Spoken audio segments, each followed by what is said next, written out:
Red, White or Blue by Barrie Mahoney.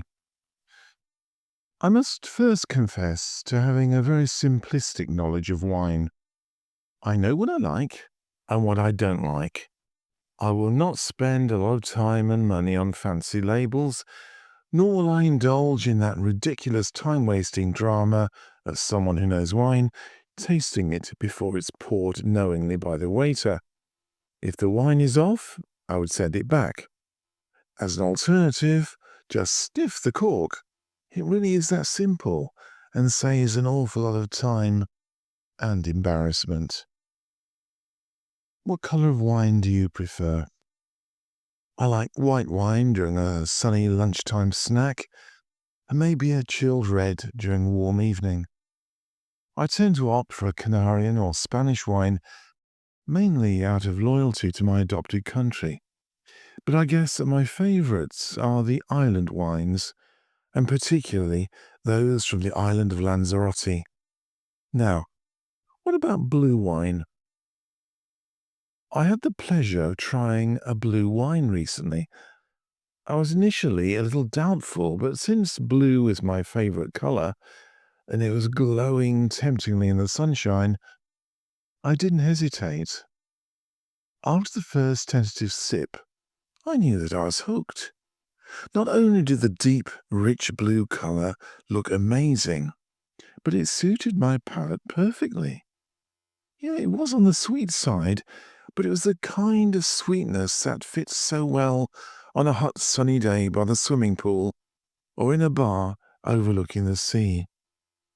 To many wine connoisseurs, the very idea of a blue wine is a truly horrific concept, yet it's already made in several Spanish wineries.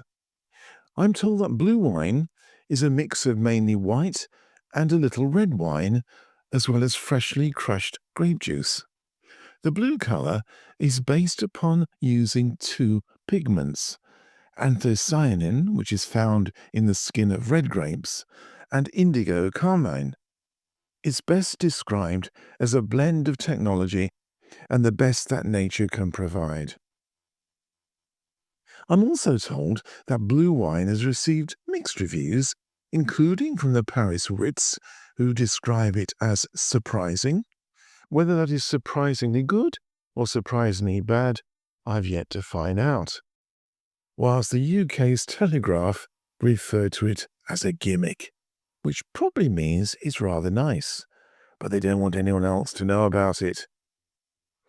Sadly, in Europe, the new blue wine has to be labelled as an alcoholic drink, since the authorities have decreed that it cannot be a wine because it's blue, which leaves me very confused about the status of rosé wine. Enterprising Spanish wineries are now producing a wide range of alternatives to the usual red and white wines. It's now possible to buy a blue sparkling cava, a red wine that's infused with Earl Grey tea, as well as a white wine that includes a hint of sencha tea from Japan, which sounds challenging. There's also another newcomer to the range that's red and spicy, called Bastard.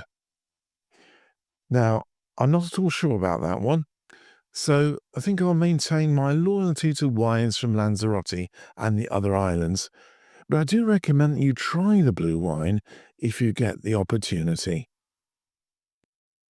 You have been listening to Red, White or Blue by Barrie Mahoney.